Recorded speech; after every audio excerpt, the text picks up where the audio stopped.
Akasema tena Allah tabaraka wa taala katika kuonesha daraja na manzila na nafasi na ubora ambao upo katika ilmu.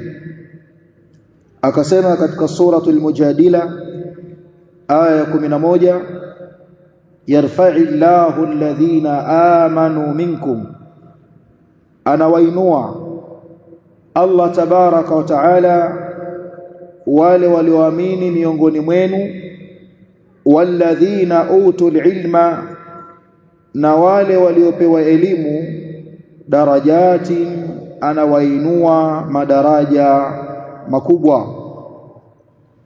Kwa hiyo ukitaka kuinuliwa daraja na Allah tabaraka wa taala, njia ni mbili: imani ya kweli, kadhalika utafutaji wa ilmu.